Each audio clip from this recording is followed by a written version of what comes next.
at the Tewksbury Public Library for sponsoring tonight's program and sponsoring all our programs here at the library for adults, teens, and kids. We're a very active programming library. We run one, sometimes even 2 programs a day for adults. Couldn't do it without the friend support. If anyone has any cell phones on them, they want to turn those to vibrate or silent. The restrooms are down the hall on the right before you get to the front desk. I anticipate the program lasting somewhere between 75 minutes to an hour and a half, kind of depends on the Q&A. Building closes at 9 though, and you're going to leave the way you came. I want to thank Jason from Tewksbury Telemedia for filming tonight's event. Don't look back, don't look back, you might get your face on camera. But just know that Jason will be focused up here on the presenter, so don't feel awkward or anything like that. And you can then relive this wonderful night on Tewksbury Telemedia's Comcast and Verizon channel and on the town's YouTube channel in the coming days. And I just want to note that weather permitting, we're going to have a talk on the history of the women's suffrage movement in the United States this upcoming Thursday, 7 o'clock, again in this room. Okay, so, while this year's Massachusetts presidential primary is March 3rd, New Hampshire's first-in-the-nation primary takes place on February 11th. Learn about the history of the New Hampshire presidential primary from its origins during the progressive era of the early 20th century through its evolution to the most important step towards being elected President of the United States.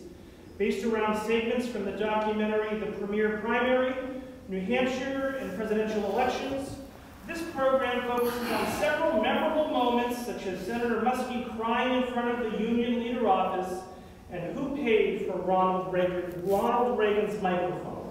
Easy for me to say. Clips from the documentary are interspersed with discussion and questions about how New Hampshire came to hold this important political event every 4 years. And tonight's talk is led by John Gufferer. John will correct my pronunciation of his last name, who has produced several documentaries about New Hampshire's political history, including the aforementioned Premier Primary. So all 15 of us or so, let's give a big round of applause to John.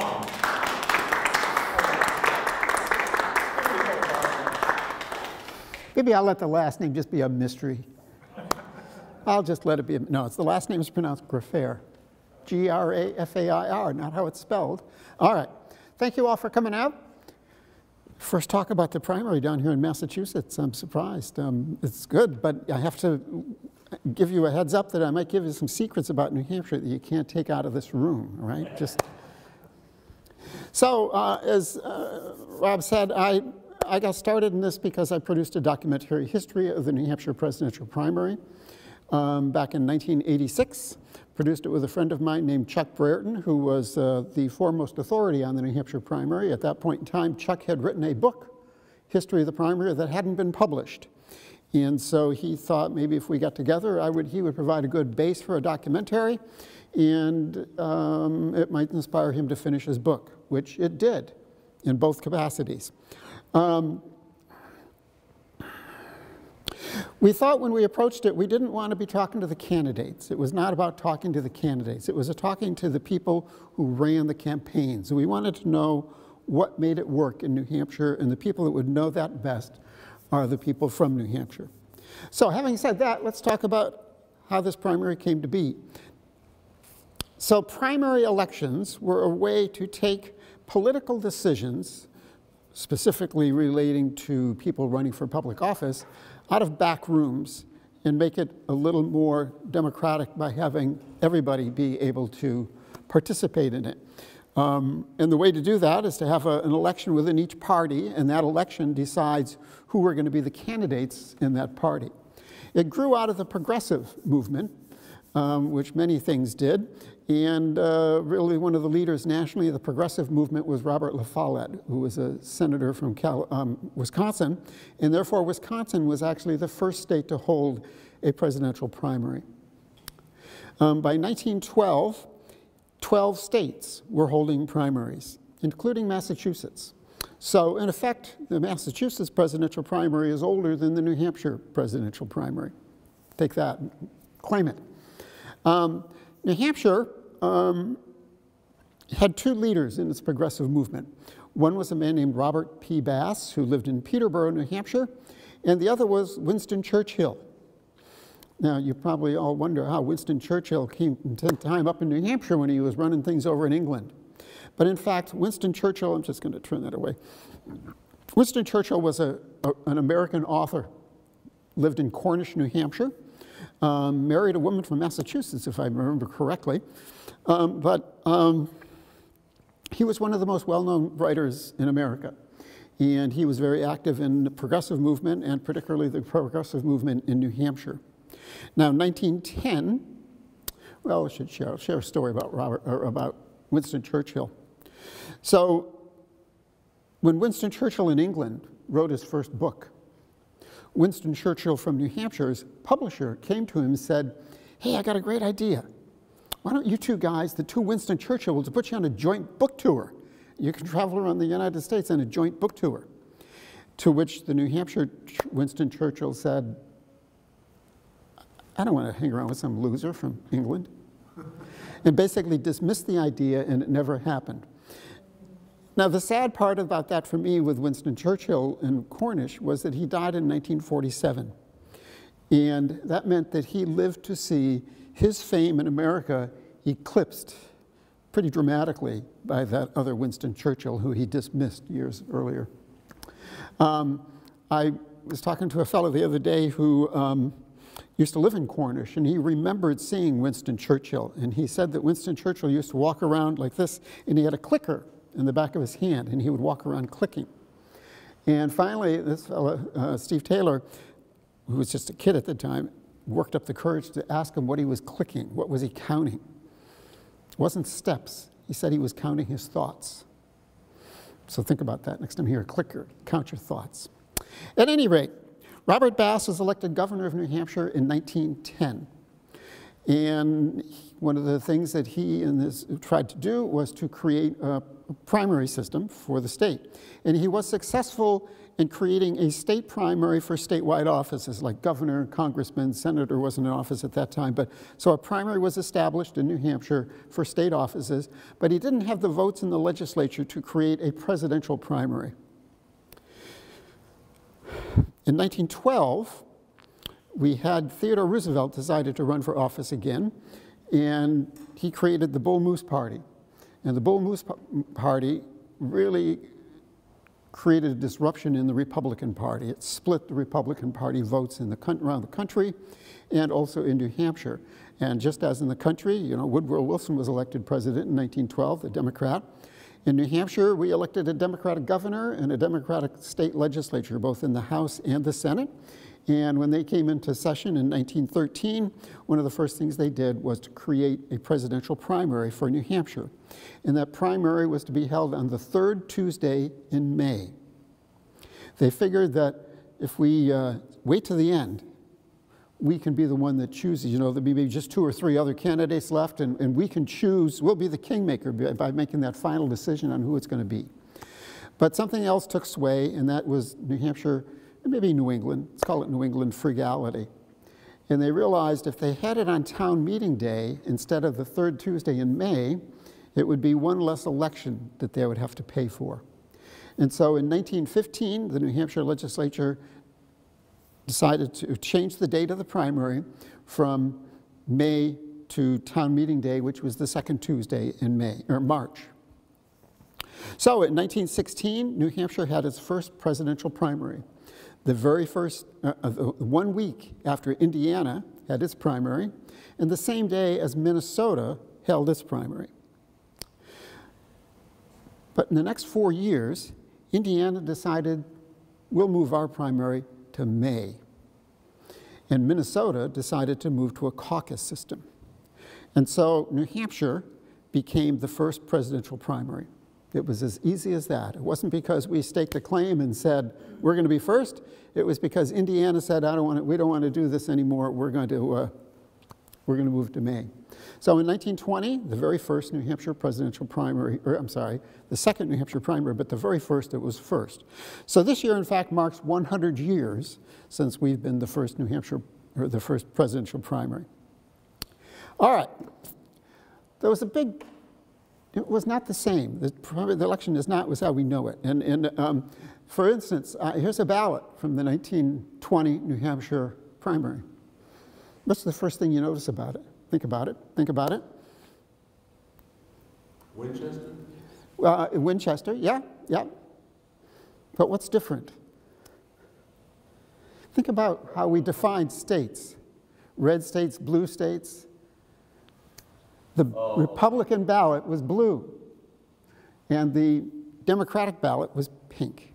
They still are in Massachusetts. Really? Must try to pull it over the Nazi. Well, at any rate, that was minor. But the real difference in the primary, and I'm just going to shift next to my next picture here. And let's just bring it up a little bit here so you can all see it. Is, if you look at that carefully, there's really no box to check your presidential candidate. That's because the primary was not about voting for president. It was about voting for the delegates to go to the National Convention who would in turn vote for the president. And so if you look right here, it says, for instance, Frank Knox, Manchester, pledged to vote for the nomination of Leonard Wood for president. And all of the New Hampshire delegates were pledged to vote for Leonard Wood. But actually, they weren't all pledged, but all the ones that were pledged. So, you know, we're a small town up in New Hampshire. You knew that, okay, if Charles Tobey is going to the convention, he's probably going to vote for so-and-so. And so people just knew if they voted for this guy, it was an indirect vote. But it was not a direct vote for president of the United States. Now, let me just point out a couple things here, because I love continuity in politics, and we'll test your New Hampshire wisdom, or your wisdom about New Hampshire. All right, Frank Knox. How many people know who Frank Knox was? Go for it.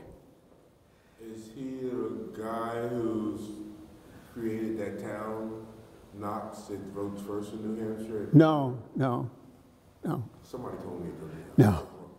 The town that voted first in New Hampshire is actually Dixville Notch, not Knox. It's N-O-T-C-H, Notch. No, Frank Knox. Okay, well, again, everything is connected. Teddy Roosevelt, as you remember, was a Rough Rider in the Cuban, the Spanish-American War, the Rough Riders. Frank Knox was one of his Rough Rider friends. And in fact, so was Leonard Wood. Leonard Wood was a Rough Rider. But what Frank Knox did was, in 1912, he moved to Manchester, New Hampshire, and started a newspaper which was called the Manchester Evening Leader. And the purpose of that newspaper was to promote the presidency of Theodore Roosevelt in the 1912 election. But Frank, after that election, stayed around in New Hampshire. He got involved in New Hampshire politics, and he owned the Union Leader the Manchester Leader. He owned that until 1947. He went on to be the vice presidential candidate with Alf Landon as the presidential candidate, and I think in the 1928 election. And after that, he was named by Franklin Roosevelt as the Secretary of the Navy. So he was Secretary of the Navy during World War II until he died.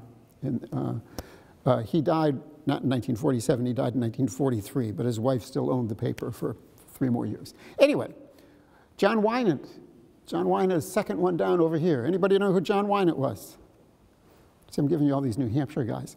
John Winant was a governor of New Hampshire, 3 terms, but more importantly, John Winant went on to be the United States ambassador to Great Britain during World War II. And John Winant is probably the most celebrated American in Great Britain to this day. So anyway, yeah.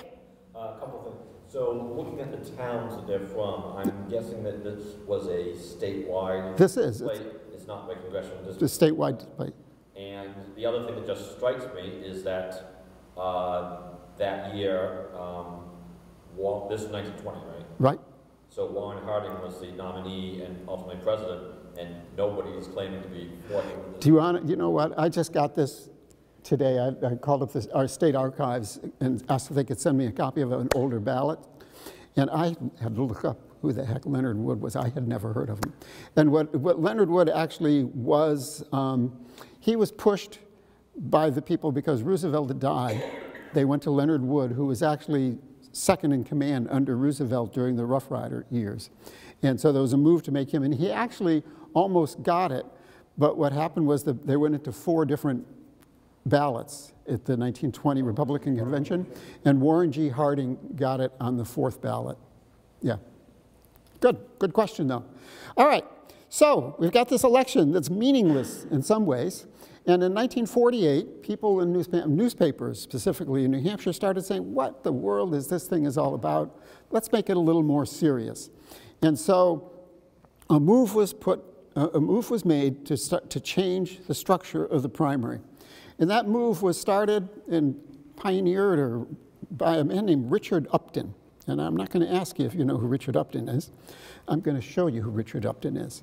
And I will just preface it by saying that Richard Upton of the Upton family in Concord is a very prominent legal family. His father was a lawyer, and his son and I think his grandson are lawyers in Concord still to this day.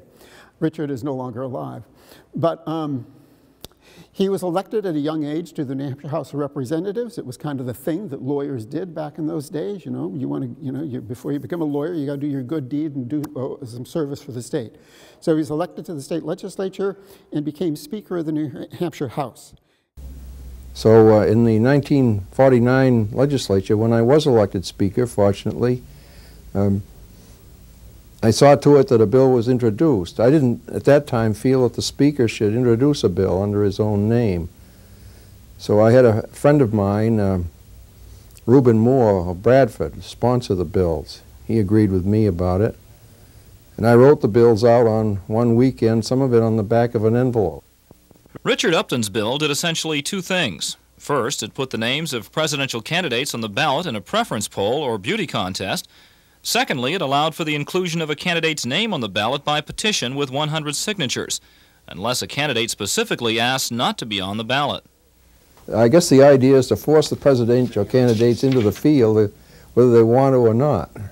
The bill passed both houses of the legislature with voice votes and full support of both Democratic and Republican leadership. On May 11th, 1949, Governor Sherman Adams signed the bill creating the New Hampshire presidential preference primary. He wasn't too sure that he ought to sign it. I went in and he called me in and said, "What does this bill mean?" And we went over the possible consequences. I think we discussed how it might impact on various upcoming candidates. I gave it as my opinion that it would quicken the interest of the voters, that there would be a real, I hoped, a real lively contest, and that our state would be put on the map. So if you're going to pick one person who's responsible for the New Hampshire primary being what it is, Richard Upton is the man. He was the one that put it in motion. Now, just as an interesting aside, Richard, I talked about how when he was young and it was different kind of politician. I did that interview with him in 1986. And to my knowledge, it was the first time he ever sat down and did a formal interview with anybody about his role in creating the New Hampshire primary. Very modest man, not into talking a lot. Just another aside, I hope you don't mind. When I talk, I like to kind of share some stories that went into the producing of the documentary. So you saw those pieces, you know, the actual bill that went through the legislature and then the actual state statute.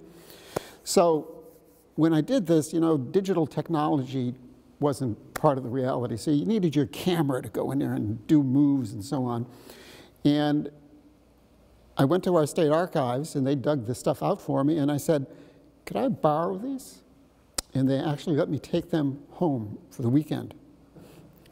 I was nervous a little bit about it, but no, that was, he knew me, the state archivist knew me, and he trusted me, but you know, you don't find that happening very much with historical documents anymore. Sure, take it home, just be careful.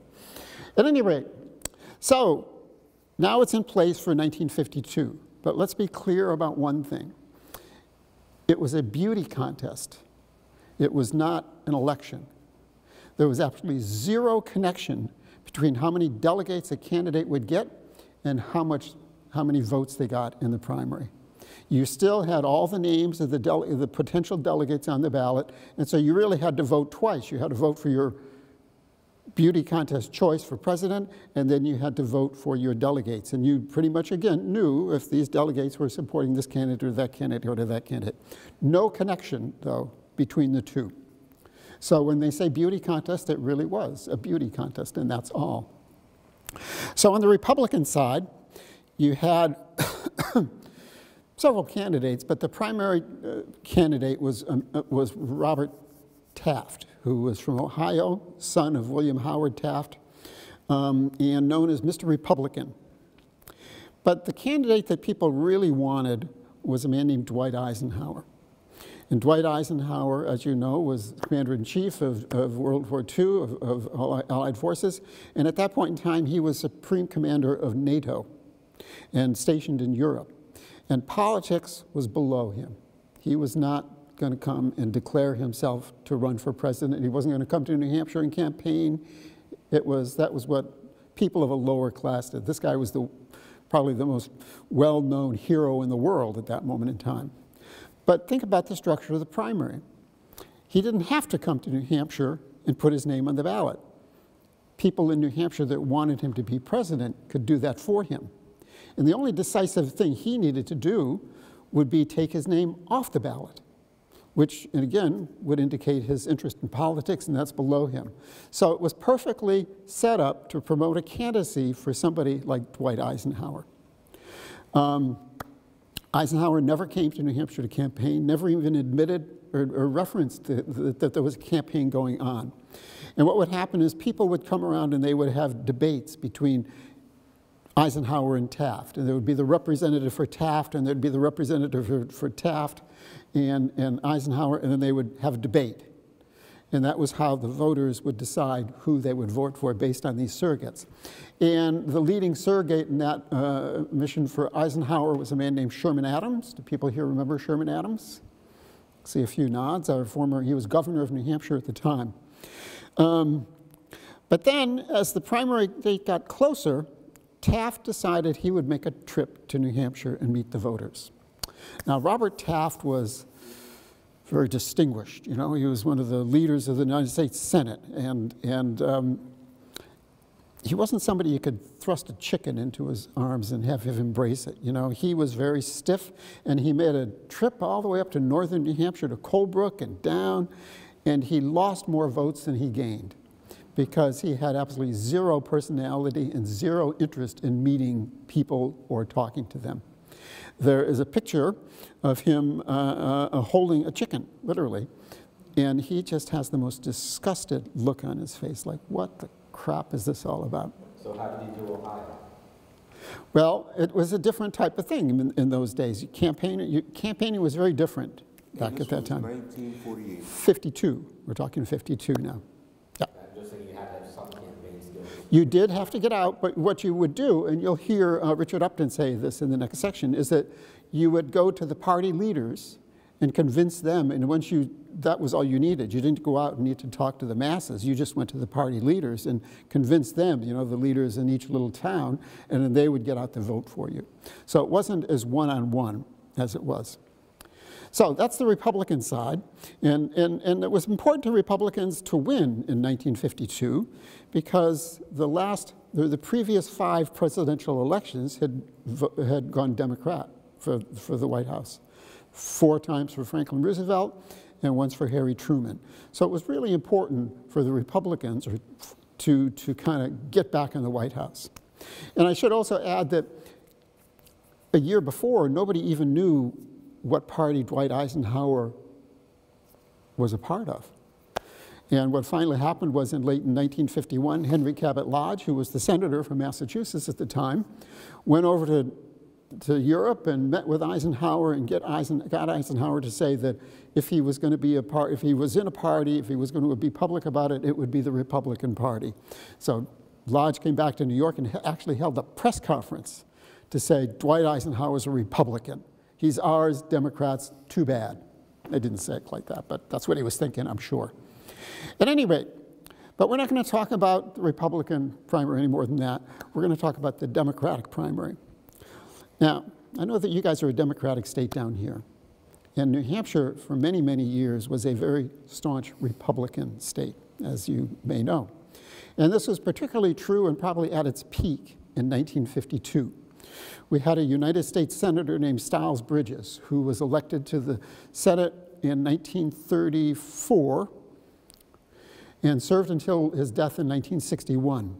And in that time, no Democrat in New Hampshire was elected to a statewide office. That was the control that the Republican Party had in New Hampshire.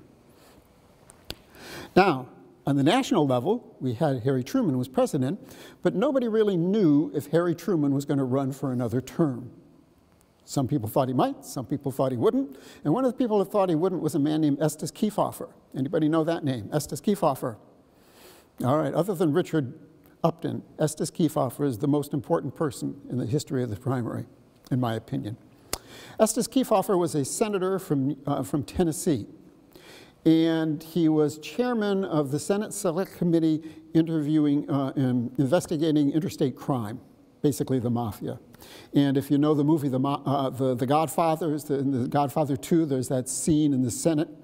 Well, that was a recreation or a fictional portrayal of that committee. And he became, it was also the first congressional committee to have their hearings televised. And so he's going all over, he's being seen all over the country in a way that no politician in that capacity had ever been seen before. And they were very dramatic hearings.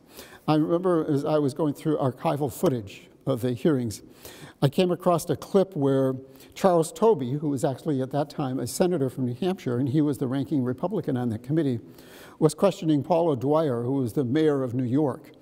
And O'Dwyer was making the accusation that Tobey had gotten money from the mob. And Tobey says, I never got any kind of money like that. I never got anything like that. And O'Dwyer says, well, I'm under oath, Senator, and you're not. I mean, that's how contentious those meetings were. And I have to tell you, that's quite a bold statement. You know, I'm under oath and you're not, Mr. United States Senator.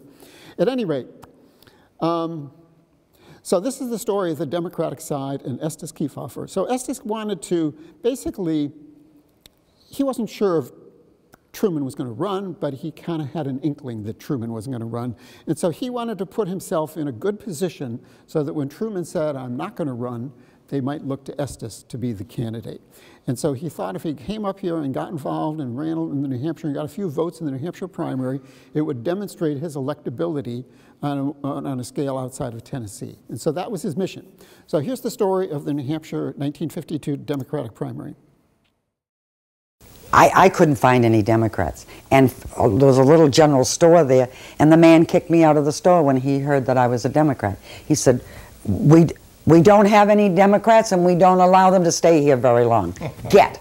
In 1952, New Hampshire Democrats were at best fragmented, at worst a token opposition party that some believed was even run by Republicans. They hadn't held a major statewide office in over 15 years. But the primary would open state Democrats to a new world of politics, and it would be a Democratic candidate who sparked the style of campaigning that has become the mark of the New Hampshire primary.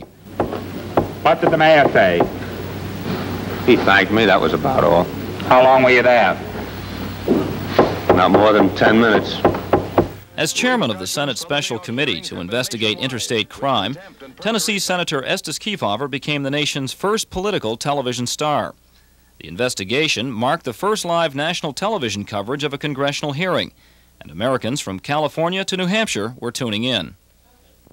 Believing that Harry Truman would not seek another term in office, Kefauver wanted to establish himself as a viable Democratic candidate for president, and he looked to the New Hampshire primary as the vehicle to do it. Well, I was sitting quietly in the office one day and minding my own business, and a very strong conservative in Laconia called me up and says, Tom, he said, you know Estes Kefauver's coming up here to the tavern to campaign next Sunday? I said, no. Well, he says, I think it's your duty as former Democratic mayor to go down and meet him. So I said, well, all right, maybe I should. So Myrtle and I went down. Kefauver was the first Democratic senator that many in New Hampshire had ever seen. He was an anomaly, a Democrat who thought himself a winner. Though many owed their loyalties to the president, Kefauver quickly gained supporters, especially among women, many of whom had seen him on television during his committee hearings. We all stood around the little knot. Hugh Bounds was there, and Bernie Booton was there, I was there. and so was Myrtle. And what happened was that he said, well, now, Tom, you're going to help me be my chairman. I said, I can't be your chairman. I'm the county chairman. He looked around at Huey Bounds and says, Hugh, you're going to help me? I said, Hugh, you can't help him. You're the city chairman. By that time, all of a sudden, there was this little voice from the back of the group. It said, Senator, I'll help you. It was Mrs. Mack. He said, Madam Chairman.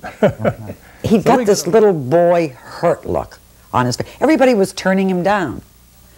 And I thought, gee, this man comes, he's a senator, nobody will help him, they're crazy. I said, Senator, I'll help you. It was just on an impulse. Because the fact was, I was a registered Republican. Kefauver brought a new style of campaigning to New Hampshire. It was personal, sometimes gimmicky, but voters liked it, and it made good copy for the national press covering the primary. You know, he'd just go up the street with his big hand, and he was a big man. And, you know, just very casually, well, my name's Estes Kefauver, I'd like your help, and move right on. And they had a system that was, the Washington staff behind him was a gal getting your name, and then went a letter. We'd never seen anything like this. And Estes would put on any kind of a hat. I'm not sure that was the best thing in the world, but he would. And he got into everything there was. If we had a toboggan, he would ride in the toboggan. If there was an ice skater or something, he'd try to skate with him. And every kind of a gadget. We found an old fire truck, I think it was, down in Hooksett. And that was all rigged up with lights. And we run it up and down the street in Manchester at night, and Estes was along there, tailing along with him, shaking hands with everybody that he could find. Once he started it, everyone had to do it. And the people expected to be courted in that way. In the old times, if you wanted to carry a community, you went to see 5 or 6 or 4 or 5 of the leaders, and sometimes fewer number, and if you could sell yourself to them, they would get out the vote in the town for you. But that isn't true anymore. So when we think of New Hampshire and the presidential primary, people think of that one-on-one campaigning and the candidates out there kind of really engaging. And it was Estes Kefauver that brought that reality into the New Hampshire primary and ultimately into the presidential process. And I think it filters not only just for presidential campaigns, but as you follow threads, you follow the Estes Kefauver thread straight through to today. It's still true today that that's what we need in New Hampshire, and that's our reputation. So what happened? Well, we know that on the Republican side, Dwight Eisenhower won. And he went on to, a month later, he actually acknowledged, he thanked the people of New Hampshire for the vote. And a month or so later, he left NATO and came back and became an official candidate for president. Sherman Adams, who ran his campaign in New Hampshire, went on to run his campaign nationally. When Eisenhower was elected in 1952, Sherman Adams went down to be his chief of staff and basically ran the White House during the Eisenhower years until 1957. On the Democratic side, Estes Kefauver won. Much to his surprise, he won. And it was like a slap in the face to the President of the United States, so that Estes Kefauver, in many ways, became a pariah to the party leadership nationally in the Democratic Party, because as Tom McIntyre said in an interview that I won't use here, he said nobody was happy with him for running over the old man. That was the way he framed it. He ran over the old man. So get to the Democratic Convention in 1952, even though Estes had proven he had went on to win other presidential primaries around the country, the ballot, or the nomination went to Adlai Stevenson, and they wouldn't even get Estes the vice presidential reign. So that was the story of Estes Kefauver, and that was the first New Hampshire primary. But you need to take a broader picture of the importance of this moment, because there were things changing in America. Things were changing in the world. And one of those was media. The media access that New Hampshire offered was different than anything that existed before, because you had planes now, and you could fly from Washington to New Hampshire in an hour and a half. So that we became accessible in a way that train travel, or horses, or whatever, didn't have. So that the Washington media establishment could come up to New Hampshire, and they could follow the race, not so much the candidates, because other than Estes Kefauver, they really weren't here that much, but they could take the reading. And then it was very picturesque. Not that Massachusetts isn't picturesque, but you know, we've got these farms and mountains and stuff, and that became part of the story. You know, that became part of the story that here are these guys, you know, we had bathrooms then, but you know, maybe we didn't. You know, here are these backwoods people sitting around in their corner store, you know, the country store, playing checkers in front of the potbelly stove, deciding who's going to be the next president of the United States. That was the visual that was being sent out. Newsweek, on its cover, 2 months before the primary, had a picture of a dairy farmer up in Lebanon, New Hampshire, with his barn in the backyard, basically saying, time to decide. But what was also going on at the same time was we were at the peak of the Cold War. We were in this really war of words, but war of ideas with communist China and the Soviet Union. And the New Hampshire primary represented something that could be sent out to the world about what democracy is. You know, this is what America is all about. People at a very basic level deciding who will be their leader. So I'm going to play next here is a newsreel from the 1952 primary. And thinking about what I said, listen for that message in this newsreel. This is America, and America is a great place because of this the way we vote.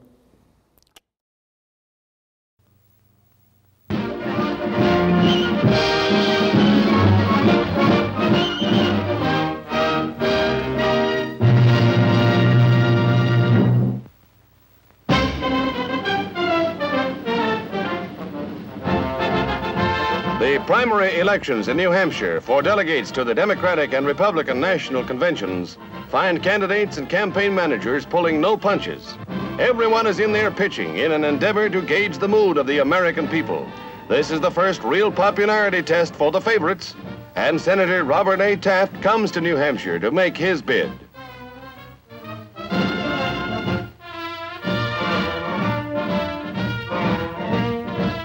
Harold E. Stassen hopes for another opportunity to corral the Republican nomination. The citizens of the Granite State are not easily won. The country meeting places are hotbeds of political discussion.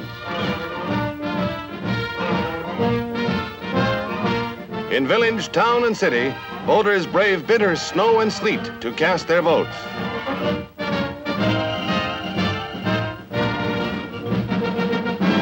Eisenhower, Taft, Stassen, Warren, MacArthur, Truman, Kefauver. It's a free country and no armed guards to restrict your personal opinion.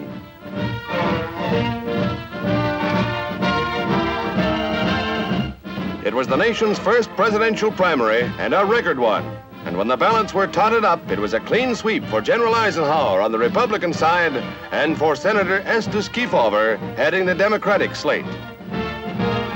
New Hampshire has spoken, and experts are looking for more straws in the political wind.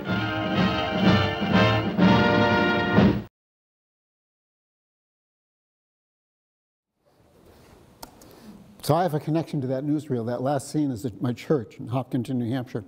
At any rate, so you could see how this was, we were the right thing at the right moment in time. And it wasn't that we set out to do that, it just kind of happened. A series of decisions back in the 1915 and 1916, and then this new addition to it with Richard Upton's idea. And that's what we became. Now, I'm not going to focus on every primary, but I will spend a little bit of time talking, and we're just going to do short clips. But it's important to kind of just follow a certain thread because Massachusetts plays a role in this too. So, as I said, the Democratic Party in New Hampshire was really, was it run by Republicans? Probably not, but some people, it was a great story.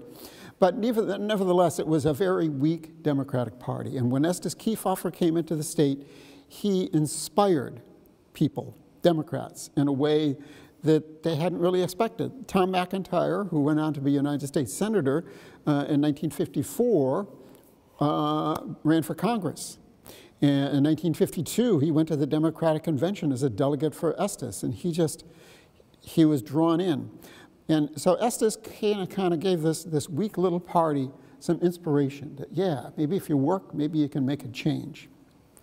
In 1956, Estes Kefauver was campaigning again, didn't get the presidential nomination, went to Adlai Stevens again, but this time the Democratic Party said, all right, we'll let you be the vice presidential candidate this time, and that's who he was. But if you know your Massachusetts history, he had a little competition for that position from John F. Kennedy. Now, Kennedy called in a man named Bernie Booton, who we'll meet in the next segment. Bernie was an Estes Kefauver supporter, and Kennedy tried to get Bernie to switch sides and vote for him, and Bernie said, no, I can't, you know, I owe my vote to Estes. But Kennedy accepted that, and a month or so after the convention in 1956, he invited Bernie down to Washington, D.C., and as Bernie would say, I spent a half an hour one-on-one with John F. Kennedy, and I would follow him anywhere from that moment on. Kennedy looked at 1960, and he saw, well, he's got to do this, this, this. He's still, you know, he was not a well-known name at the time, but he recognized that that first primary in New Hampshire, his neighboring state, if he could do really well in that, it might help push him forward through the campaign. And so one of the things he needed to do that was to have a strong Democratic Party in New Hampshire. So he picked up the little pieces that Estes Kefauver left, and he started to build the New Hampshire Democratic Party to help him get elected president. Bernie Booton became his primary person, and in 1958, Bernie ran for governor of New Hampshire to firmly establish himself as the titular head of the Democratic Party in New Hampshire. Kennedy came up to New Hampshire and made TV commercials for Bernie. I'll just mention, we'll see Bernie. When I did the interview with Bernie, right over his right shoulder, right over here is his fireplace, and there's a mantle, and on top of above the mantle is an engraving of the White House. It's about this big, a beautiful engraved picture of the White House. And it was signed to Bernie, who stood by the president from the very beginning to the very end, and it was signed Jacqueline Kennedy, December 1963. That's how close Bernie was to the Kennedy family. Bernie ultimately went on to be the administrator of the General Service Administration, director of the General Service Administration, which meant that on November 23rd, 1963, his job was to clean out the Oval Office and move in the new president. At any rate, so you'll see Bernie in a minute. So you've got Kennedy building up the Democratic Party, and then you've got this guy I talked about earlier, Stiles Bridges. Stiles died in 1961, and it created a void, a vacuum in the Republican Party to fill in the leadership that he created, and it basically put the party at war. And the two lead candidates for Senate that year to replace him, one of them, the one that came in second place, Dolores Bridges, Stiles' wife, filed at the Unity Breakfast. At the Unity Breakfast with the Republican Party in 1962, she sued her opponent for unfair campaign practices at the Unity Breakfast. Now, just as another connection, that guy who won the nomination for the Republican side for Senate was a man named Perkins Bass, who was the son of Robert P. Bass, back in the early part of Progressive era. At any rate, what that did was you had in 1962 the Democratic Party at the strongest it had been in many years, and the Republican Party at its weakest. And the result was that New Hampshire elected a Democratic governor and a Democratic senator, and 2 years later they elected an additional congressman from the 1st District over on the Seacoast. Yeah? The Basses that you referred to, is that family also a family of Charlie Bass? Charlie is Perkins' son. So Charlie, Bass, the congressman. yeah, well, he's not congressman anymore, but he was. He's happy. Somebody a year ago, he's feeling good not being in Congress. But yes, so you have Bass 1, Bass 2, Bass 3. I don't think Charlie has any kids that are thinking about running. Anyway, so that's 1962. In 1964, the primary was a kind of a weird one in 1964. First of all, on the Democratic side, there was no name on the Democratic ballot. You know, we were talking 3 months after JFK had been shot, and there was no name on the Democratic ballot. The only time in the history of the New Hampshire primary that there was no name on a ballot. On the Republican side, you had the conservative wing being pushed by Barry Goldwater and the more moderate wing being pushed for Nelson Rockefeller. And then along came this guy that decided they were going to mix it up a little bit, and they created a write-in campaign for Henry Cabot Lodge, who at that time was the United States ambassador to Vietnam. And believe it or not, the write-in campaign for Henry Cabot Lodge won. Kind of didn't change the fact that Barry Goldwater went on to be the nominee, but it disrupted things in the party. But nobody thought, everybody thought Lyndon Johnson was going to win anyway, so it was an interesting exercise. So, moving. Oh, go ahead. So Cabot came in between Goldwater and Rockefeller. Right. Like, how do you win a write-in campaign in a New Hampshire primary? What did he do? What stuck out about Cabot's campaign? Well, first of all, be clear, Henry Cabot Lodge never left Vietnam. He didn't campaign. He had nothing to do with the campaign. He had nothing to do with the campaign. He was in Vietnam, and it was these two guys who were just looking for something to do. They thought there were a couple of PR guys, I think they were from down in Massachusetts, and they thought, let's have some fun, let's get involved up in the primary and start a write-in campaign. Henry Cabot Lodge never came to New Hampshire to campaign. He was Nixon running in the 1960s, so he was well known in that regard. He was known, well, he was a senator from Massachusetts before he was that. Yeah. He combines two famous Massachusetts families. Yes, so you're right. He wasn't known. Well, what are the two families? The Cabots and the Lodges. Okay, I didn't, oh, okay. So anyway, yeah, so that's what happened. It was just a write-in. All you had to do was get enough people to write in, you know? It's impossible, it's possible to do. Bloomberg's going to try to do it next week, but he's not going to have any success up in New Hampshire. He's going to try to write in New Hampshire? Bloomberg is not on our ballot. He's not on Iowa. He wasn't on Iowa. He's not on Iowa either. So it doesn't. Iowa's a different story. But New Hampshire, if Bloomberg's going to, he doesn't care, to be honest. But he's not a candidate. The only votes he's going to get are be write-in votes. So you think a write-in campaign is still possible in New Hampshire? No. No, I don't. But if the right person at the right moment in time came along, yeah. Yeah, I think I should say it's not impossible. Actually, I won a write-in campaign in New Hampshire. Now, I'm the supervisor of the checklist in my ward, and I didn't get in to put my name on the ballot to do it, so people will write you in, and I had like 25 people write me in.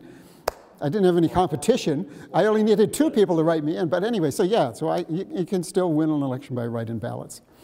Statewide presidential. If you know, there's nothing there to stop it. It's all what you're capable of doing. Yeah, yeah. Well, and the Goldwater, I'm sorry, the Lodge people really, they put out some really clever advertising that they'd show you the ballot and they'd show you the arrows that would point what you needed to do. They really ran a very slick campaign, but it didn't go anywhere. Cabot Lodge stayed in Vietnam. At any rate, moving ahead to 1968. Now, I ask this question every time I give this talk, and everybody resoundingly knows the answer. What was the primary, maybe that's the wrong word to use, the principal, the most important issue in 1968? Everybody, yeah, Vietnam. And so on the Democratic side, we're not going to talk about the Republican side. We're going to just talk about the Democratic side on this, not because I'm a Democrat or anything else, just because that's where the more interesting story is. So you have Lyndon Johnson, who's president. And then you've got this guy, Gene McCarthy, who comes along and says he's going to make a statement. McCarthy did not decide to do this until November of 1967. It was not a long window. Primary was in March, so he had about 4 months. But he was going to come up, and it was really not so much a campaign for a candidate as an idea, as a statement. And so this is the story of that primary. But it's also part of the thread that starts with Estes Kefauver. You almost knew it was futile, but the statement had to be made about the war. But I think for many, many people it was not the man who wants to be president, but an issue that people were increasingly concerned about. And he's the one who brought it before us. And there were some of the votes where people who felt that the war hadn't been pursued strongly enough or successfully enough, so it was anti-Johnson in that respect. Not exactly peace people, but who felt that the war was a failure. And there were some who thought he was Joe McCarthy. In '68, it was very evident to me that one of the things we needed was to revitalize the party. You could see the ragged edges all over the place. 10 years earlier, Bernie Booton had led a new generation of Democrats to control of the state party. Now another generation was about to challenge the status quo and the presidential administration that had brought Democrats to power in the state. So it really was my suggestion to have Senator McIntyre and Governor King as co-chairman of the campaign. They're good friends to begin with. They're our top office holders in New Hampshire. And hopefully this would provide a unifying base. So instead of two teams, maybe there'd be one team. First of all, we were told that we were committing treason. By who? By the senator, our Democratic senator, and the governor, Democratic governor at the time. And people in the state committee. In the state committee, that it was, I mean, to the point of treason, and that we would have no political futures whatsoever. And if we had any political ambitions, forget about it. We were committing political suicide. There was a difference between Washington and New Hampshire. And yet if John King said something, you had to stick by what he said. And that's what got you in trouble, whether you admit it or not. He accused McCarthy of lack of patriotism. And when they asked me this out of the cold, I didn't know what the King had said. But I remember saying, oh, I don't think that's fair. I don't think that regardless of McCarthy and what he's saying, that he isn't still a patriot in every sense of the word. And that got us in trouble immediately, because the next morning I was down in Hampton somewhere, or down Hampton Beach or something, and we got a call from the gang saying, hey, King's up in arms, you contradicted him. And I think that's where I kind of mushed out a little bit. I tried to squeal off it. And it was a very difficult thing to get involved in the last stages of that campaign as far as knocking McCarthy around. It wasn't working. In fact, McCarthy had no competition, for Lyndon Johnson's name wasn't on the ballot. His was a write-in campaign. But both sides were aggressively out to win. The Johnson people blanketed the state with numbered pledge cards for people to sign, while the McCarthy people used radio advertising, movie stars, and busloads of out-of-state college students. Remember the Keep Clean with Jean? Yes, yeah. We were a little nervous about the kids who were, the hair was too long or a little too rough looking. So they were put in cellars on telephones. They were marvelous. And writing envelopes and postcards and doing that kind of thing. There was a screening process. They weren't allowed to go out and look, knock on doors unless they were reasonably shaved and haircut and spiffed up a little. Whatever they did, they all worked so hard. And I think the thing they were so valuable for was the door-to-door campaigning that they did. They went into every possible neighborhood that they could. Really. By 1968, personal campaigning in New Hampshire was no longer a novelty. It was expected. While Johnson ignored the state, McCarthy made sure the voters of New Hampshire had a chance to meet him. He was more articulate and intelligent than many a politician that I've ever seen, and that appealed to some of us. To others, that was a turnoff. However, he's a very, very gracious, friendly man, and I think anybody that he met personally was charmed by him. And don't you? Oh, yeah. I think and the fact that he bothered, as I said earlier, to go into funny little places, to meet people. Lyndon Johnson was the actual winner, receiving 49% of the vote. However, McCarthy, who was only supposed to get 10%, ended up with 41% and a decisive moral victory. So as a note, did anybody pick up on the little headline right over here about Johnson and delegates? Now, you were watching this pretty close. You didn't see it? It said Johnson only scores 4 delegates. That's because in 1968, it was still just a beauty contest. There was no connection between what a candidate got in the presidential race and how many delegates they got to the convention. 2 different elections. You voted for the candidate for president, and then you voted for the delegates to the convention. And the McCarthy people played it really smart, and they won almost all of the New Hampshire delegates to the 1968 New Hampshire delegation. And, as you just heard, it was a write-in vote for Johnson. So there we are, in 1968, another write-in vote takes the cake. But what's most important is that in '68, for the second time, we've given a slap in the face to the president. You know, Johnson 2 weeks later took himself out of the race for presidency. Not quite as dramatic as Estes Kefauver, but, you know, for 3-4 primaries since 1952, we had cruised along, and now people are starting to say, wait a minute, who are these people from New Hampshire? And what are they doing? What right do they have to embarrass the president? What right do they have to be first? So it was after the '68 primary that the discussion first started about whether New Hampshire should be first. Now, in the meantime, people started looking ways to check into it. So Iowa created a caucus system, which came into play in 1972 for the first time. But nobody tried to challenge the primary. So now we move to '72. Now, I'm going to tell you who the two out front candidates were, again on the Democratic side. I'm going to see what you have to say about one of them.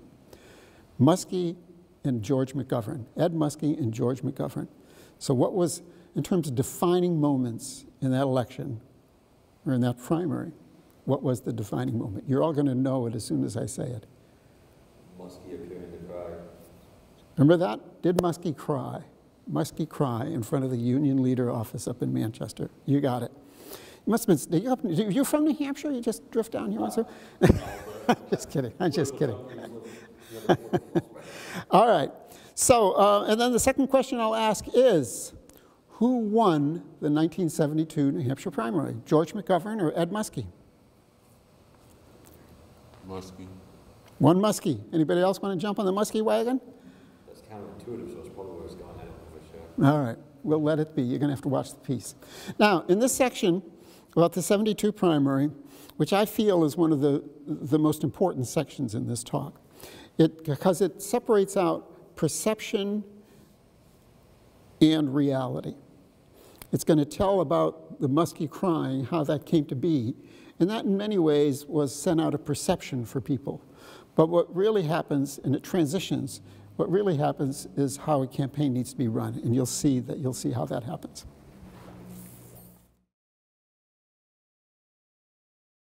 The Union leader, whether you agreed with us, you hated us, we were a conscience of the state. We still were there to say, aha, this guy is a thief, this guy is stealing, take a look at this, take a look at that. You know, there aren't a lot of newspapers that have the guts to go out and crusade. The Manchester Union Leader is New Hampshire's largest and only statewide daily newspaper, a potent force in itself. But it was made all the more powerful by its outspoken conservative publisher, William Loeb. Bill Loeb loved politics. He loved politics as the game of politics. He grew up with politics.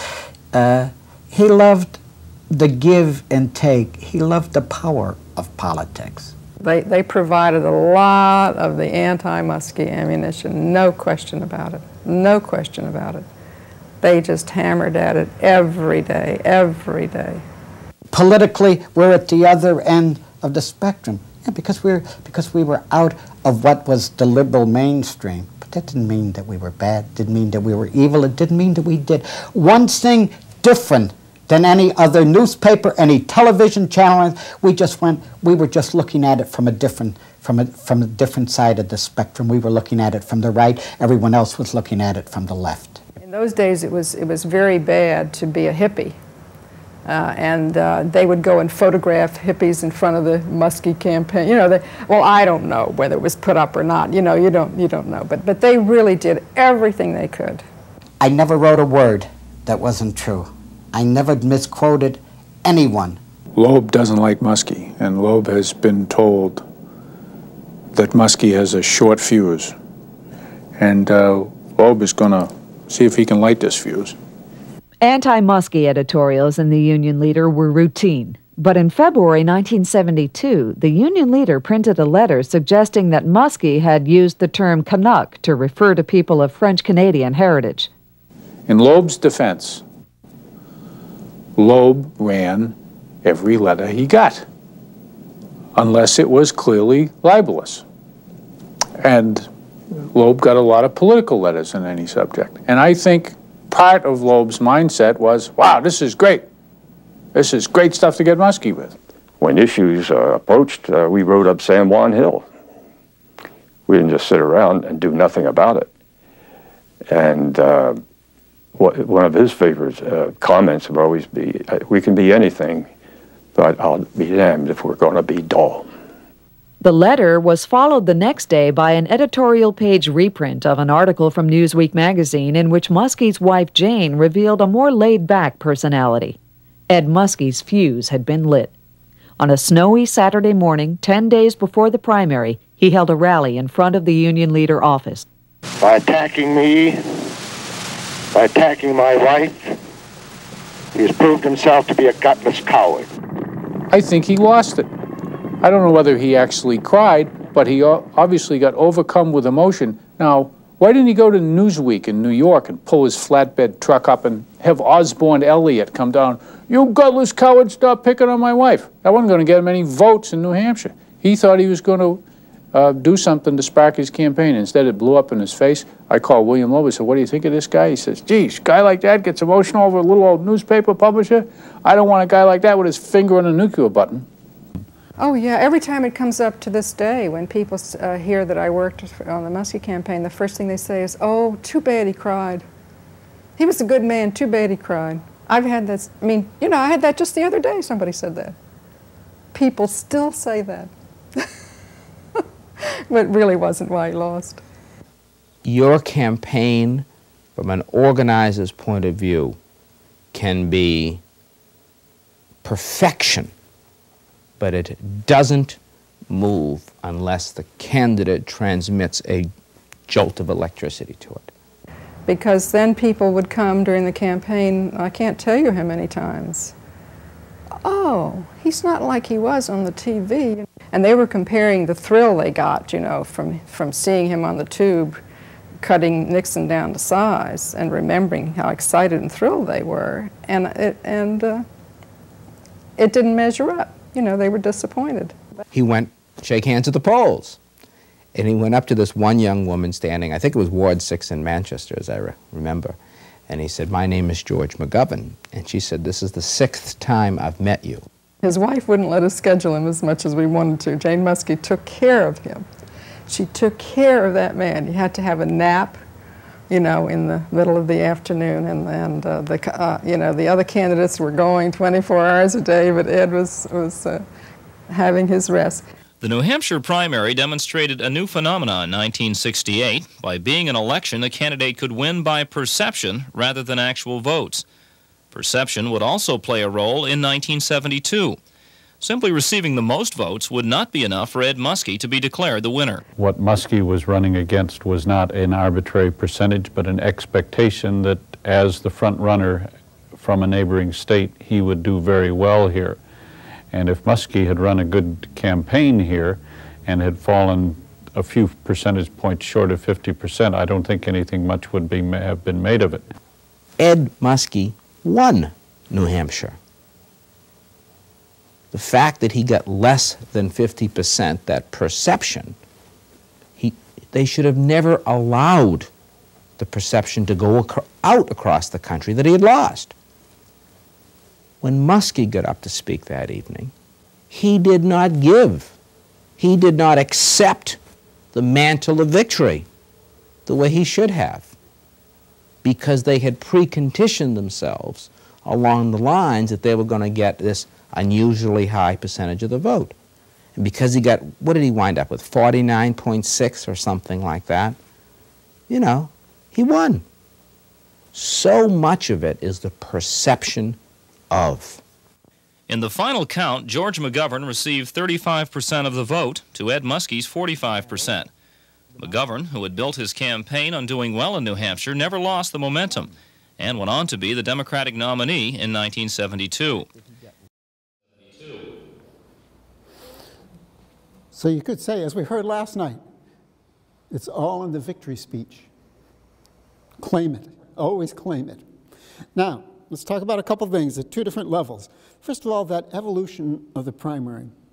You know, McGovern just took what Estes Kefauver did, what Gene McCarthy did and expanded it a little bit. He brought some new elements to it. McGovern started working the state a year before the primary. That was unheard of, with the exception of Kennedy, and Kennedy really wasn't up here that much. But McGovern spent a lot of time in the state, working it, meeting people, getting to know people. And then look at McCarthy bringing in movie stars, college students. Well, you had the same thing happening for George McGovern.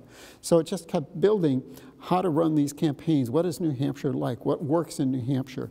And you could take somebody like George McGovern, who in the beginning of 1971 was 0 in terms of percentage in the polls, and he could build up something, and once you broke that barrier in New Hampshire, you got the ride. You keep going.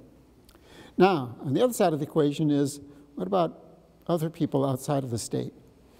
Third time, the Democratic Party gave a slap to the guy that was supposed to be the nominee. You know, 2 presidents, and now Muskie. Muskie was, you know, had been preordained as the Democratic candidate in 1972, and this just was the beginning of the end of his campaign. So now the power structure in the Democratic Party and outside of New Hampshire is saying even more. Why are they first? Who do they think they are? Why do we do this? Why do we tolerate this? I want a piece of that action. Florida decided to have its own primary the same day as New Hampshire. This is now we're going to take the window between 72 and 80. Florida decided to have its primary the same day as New Hampshire.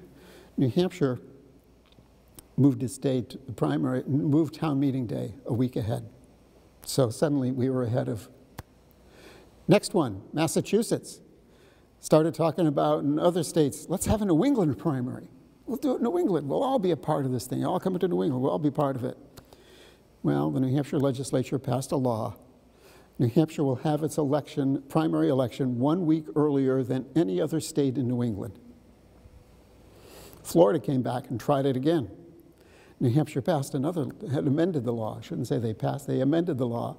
New Hampshire will have its primary 1 week earlier than any other state. And that's what is still in place to this day. New Hampshire's law says that we will have our primary 1 week earlier than any other state. And as you know, it's been fought over a little bit. You know, we've been challenged. We've had the primary as early as in 2008. It was the second week in January. But we still hold on.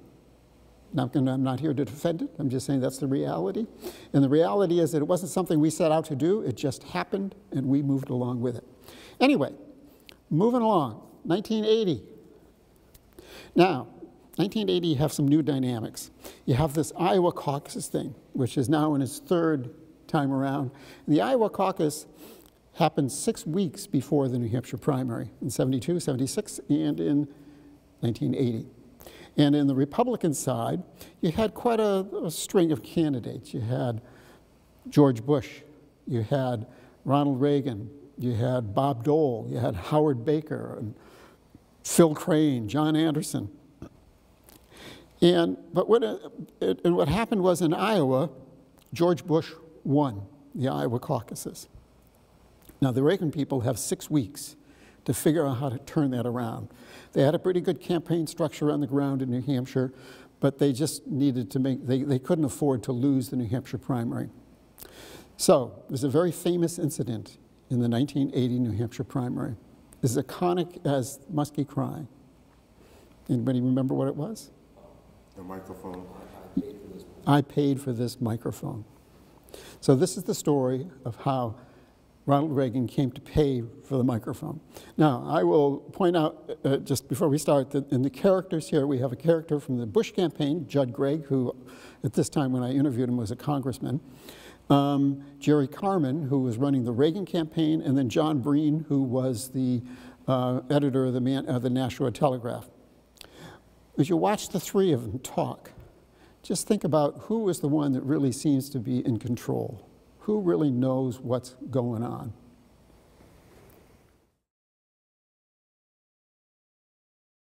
At that point, there were only 2 candidates in the race. It was George Bush and President Reagan. So that what you really wanted to have, and what I think the Nashua Telegraph saw, and so did I, by the way, and so did I, that the way to clear the air was to have a one-on-one. petition was filed with the Federal Elections Commission. And it was found by the FEC that if we were to do that, it would constitute a campaign contribution to those two candidates. By the National Telegraph. Yeah. National Telegraph being a corporation, it would be an illegal campaign contribution. So we called up the Bush people and told them, look, we want the debate. We think it ought to go forward. Why don't we split half of it? Why don't we split it and put it on? We'll each pay half. And the answer back from them was that they didn't want to split it. They didn't want to pay for it. Because the challenge had come from the Reagan people, and I think it was just a little gamesmanship, I suppose. You know, you pay for it, you challenged us. So we decided, I happened to be fortunate at the time, I had Angela Buchanan, who was the treasurer for the campaign, who had come into town for the election. The election was going to be now the following Tuesday, I guess. And she was sitting there, and I said, Bay, let's go for it. And she said, and she was all for it, and we wrote the check, and the debate went on. During the day, I remember talking with John Breen at the Telegraph and saying, John, I want to know whether or not the other candidates are going to be participating or not participating. And he said, the understanding is clear, there are going to be no other candidates, just the president, just Ronald Reagan and George Bush. I said, fine, we're willing to play by any rules that are agreed to, but we want to know what they are, and if that's the way it's going to be, that's the way it's going to be. But the question of who was going to be in the debate and who wasn't became so fluid over that weekend, I don't think anyone quite knew. In fact, at one point, the decision was trying to be made whether, if the rest couldn't go on, whether Ronald Reagan would go on. It was perceived as the Bush people just standing back and saying nothing. It wasn't really true. They were willing to concede opening it up to all the other candidates. It was the Telegraph's decision not to open it up.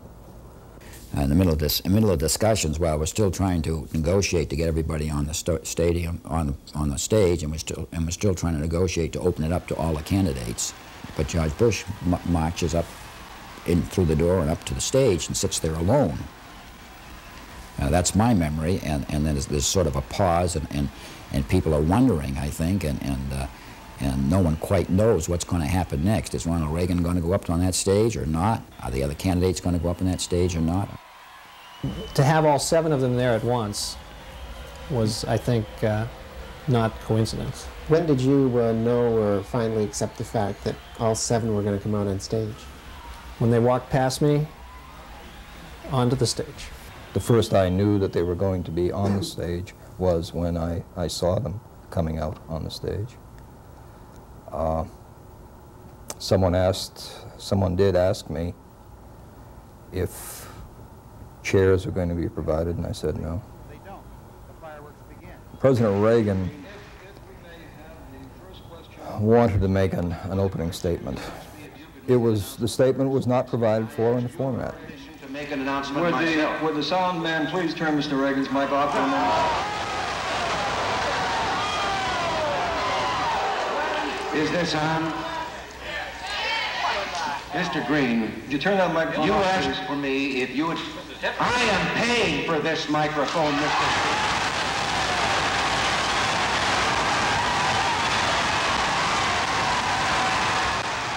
You see, we would have won New Hampshire without this debate.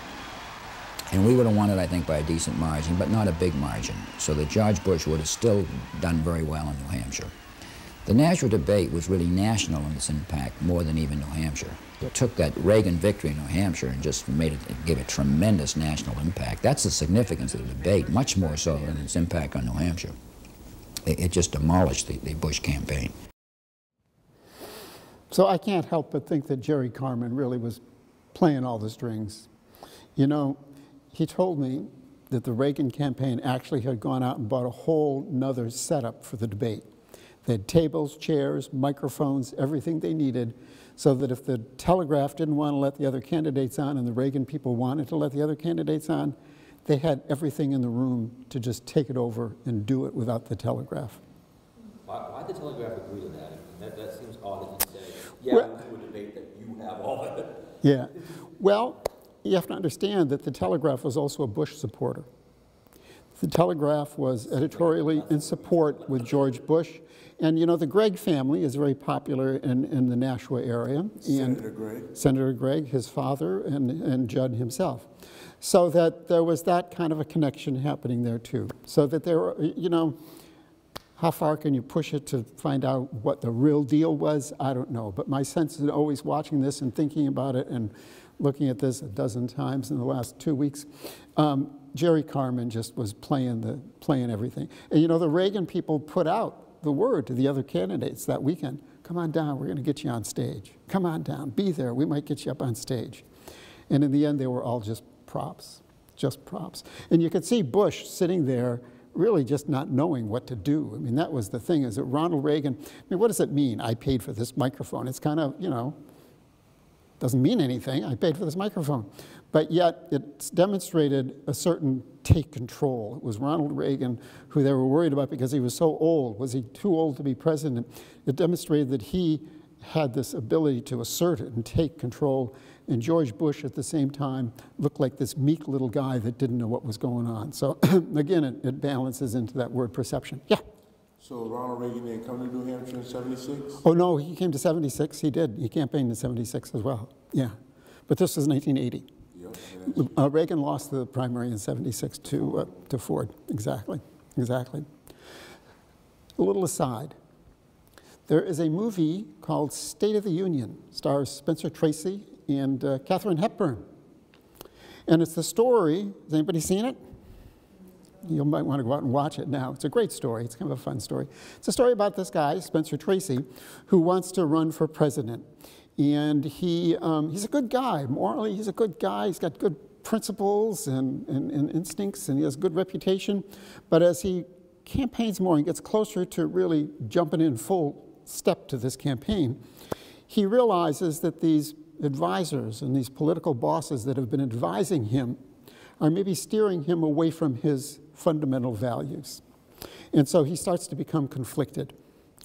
And they set up this press conference in his house where he's going to come out and he's going to make a statement that these guys that have been advising him want him to make that really violates what he believes in. But he's going to go out and do it. And he gets out, but he has an epiphany before he goes out, and he decides, I just can't do this anymore. And so he's going to go out, and he goes out in front of this microphone, and there's the press, all the reporters, and he starts to talk, and the political bosses realize he's not going to say what they want him to say, that he's going to come out and basically attack them. And so they put out the command, shut everything off, shut everything off. And Spencer Tracy says, I paid for this microphone. Not exactly in those words, but it's in that movie very clearly. I paid for this microphone. Anyway, I see it's almost 8:30. I don't want you to stay too late, and I hope I've illuminated you some. I have another clip that runs about 5 minutes if you want to see it. I'm happy to run it by. I'll do a real quick introduction to it. It's about 1992, the 1992 presidential primary, and the primary, choice of words. The principal candidates at that point were really Paul Tsongas from down here in Massachusetts and Bill Clinton. So part of the reason I like this clip is that idea of continuity. Look for the continuity here, especially with Joe Gray-Masson. The first presidential aspirant to step forward was former United States Senator Paul Tsongas of Massachusetts. He announced his candidacy in April 1991. Though Tsongas would be the only announced Democratic candidate for the next 5 months, his campaign struggled to be taken seriously. He had cancer. He was a Greek from Massachusetts 4 years after Michael Dukakis was defeated. In light of all that, to be taken seriously, there was no question that we would have to win in New Hampshire at the very least. That has been the constant companion of the economic policies of this administration. It was Governor Bill Clinton who truly began to emerge as the Democrat to beat in the primary. He had a message that people wanted to hear. But there was something more, something only a voter who shakes your hand and looks you in the eye can understand. What Bill Clinton has is an incredible warmth. And he looks at you, and he focuses on you, and he responds to your question. You believed that he believed in you. He knew your problems. He knew the frustrations, the anger that you dealt with on a daily basis. We're going to stay with us. We're going to make it. Come on. Clinton also campaigned with a fervor and energy that was nonstop. He and wife Hillary would spend over 40 days meeting the voters of New Hampshire, talking and listening.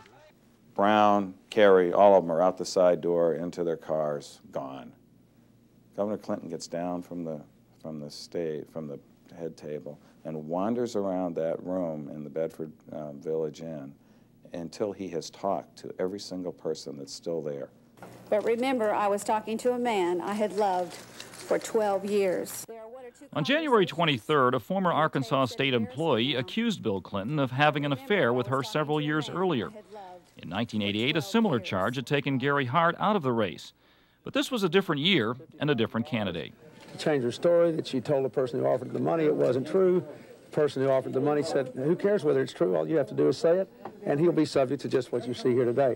The Clintons fought back. They confronted the issue head-on, challenging the credibility of the charge. They appeared together on 60 Minutes to talk about it. Got up the next morning and a friend of mine called. And they said, you know, if he's a friend, this is when he needs help. And the truth of that statement just struck me to the bone.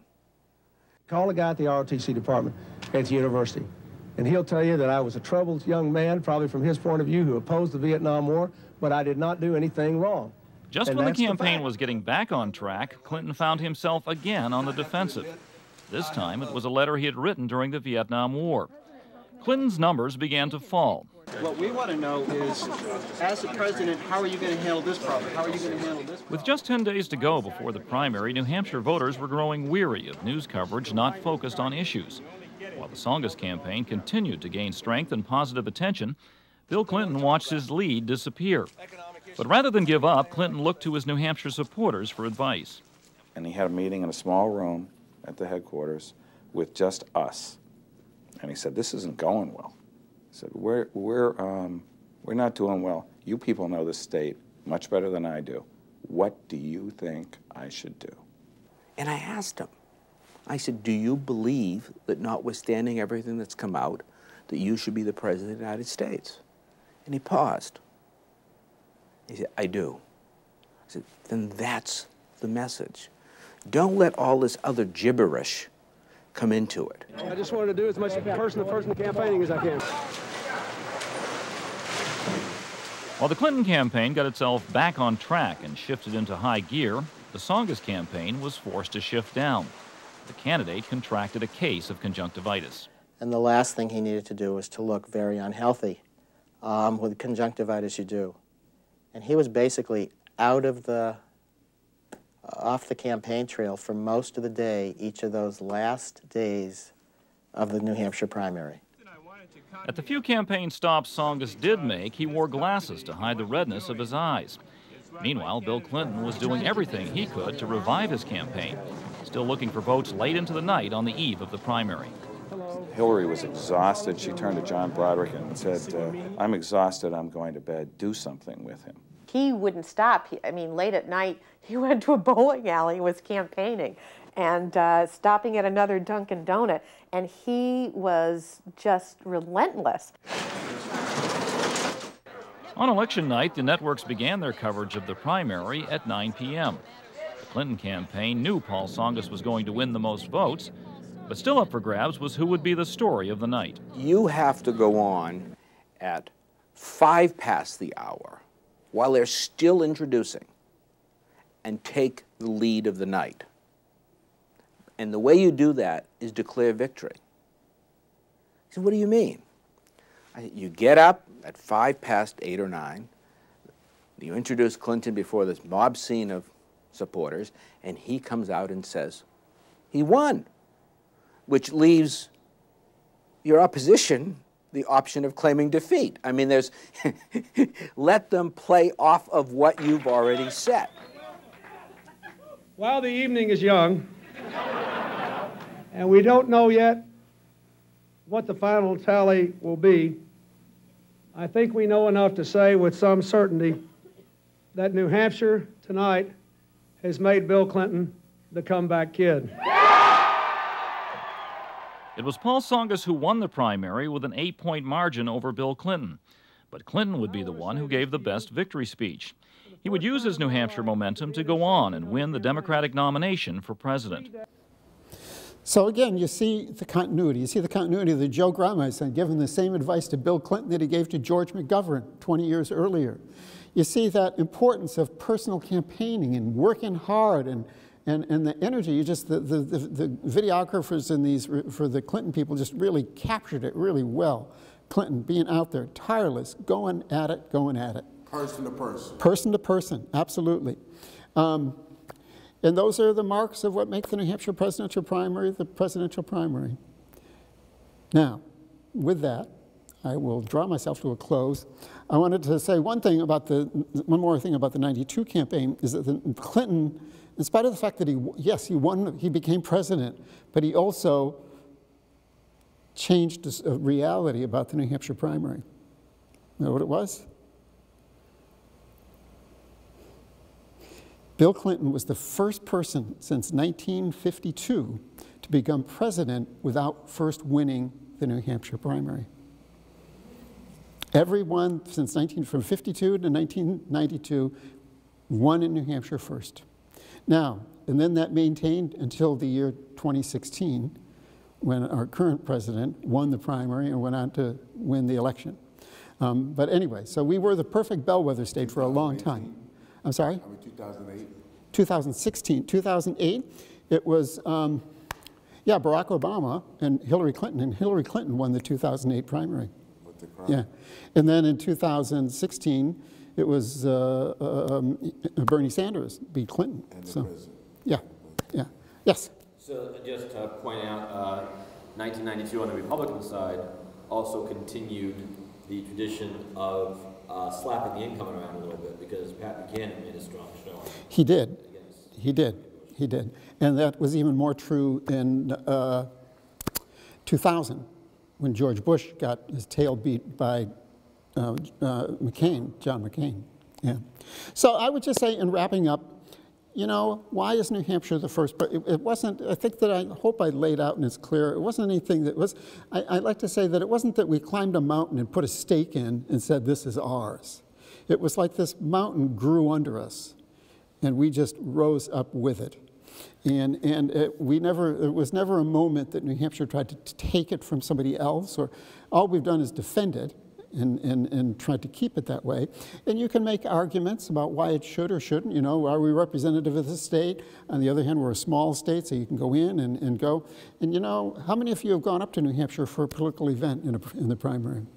See, we're not that far away. You can all come up, and I've noticed that in events that you'll raise. People come as far away as California and even across the oceans to come to events because they have accessibility to the candidates in New Hampshire. What do you think about the assault on the New Hampshire and Iowa not being diverse enough to be first? And that's been a lot with Castro and the Warren campaign hurling those charges. Yeah, I don't.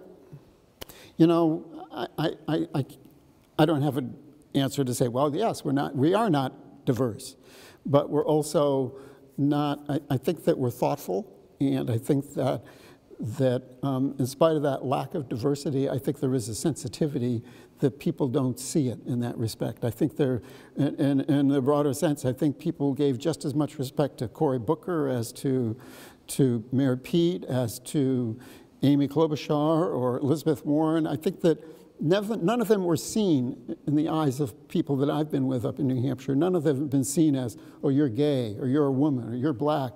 It's, you're a candidate for president, and I'm going to give you that deference. I think that's what's more important than what the diversity is. I could show you one last story if you like, about how people hate New Hampshire, and has a little bit of a Massachusetts connection. So 84, Walter Mondale was the designated to-be candidate for the Democratic nomination for president. Ronald Reagan was president. And you may not remember, but Gary Hart came along in 1984 and beat him in the New Hampshire primary. And there again, people, oh, the people in New Hampshire, who do you think you are? Blah, blah, blah. You know, we were the pariahs. At any rate, at that point, about a month later, I had to be down in Washington. I was working on a series of documentary programs about our congressional delegation. And I came with this idea, let's do a program about what the people in Washington, D.C. think about the New Hampshire primary now. And so my friend Chuck Brereton, who had written the book, he came up with some names, people to talk to. We got a nice list of names to go and talk to about the primary. And I got this idea, why don't we ask Tip O'Neill? Maybe we can get an interview with Tip O'Neill about the New Hampshire primary. Pretty broad reach for somebody from a little cable station up in New Hampshire. But anyway, so I called Tip O'Neill's office, and his press secretary was Chris Matthews, now host of the show is at Hardball. So Chris and I started talking. I told him I wanted to do, and so on. And, well, we'll see what we can do. We'll see what we can do. I get down to D.C. I'm still talking with Chris. And finally he says, look, tomorrow morning at 8 o'clock, he's going to pull into the documents door at the Capitol building. You be there. He'll have something to say. Now, the documents door, if you're standing on the east side of the Capitol building, here's the center into the rotunda. Here's the stairs up into the House of Representatives. The documents door is like right between them, down on the ground level. And sure enough, at 8 o'clock the next morning, we're out there with me and my cameramen, and sure enough, this big black limousine pulls up, parks right in front of us, or stops right in front of us. We get around, and the door opens up, and this waft of cigar smoke just comes out and blasts me like a fog. And Tip O'Neill turns and starts to get to the car, and I reach out my hand and say, Mr. Speaker, it's so nice to meet you. We got a couple questions we want to ask you about the New Hampshire primary. He looked right at me, and he said, New Hampshire, I've got nothing to say about that. And he threw my hand down and went into the Capitol building. That was what they felt about New Hampshire. Very clear. Got the message really well. Anyway, thank you so much for coming. I hope that you feel better about the New Hampshire primary now. And if not, talk to me. Maybe I'll convince you. Thank you.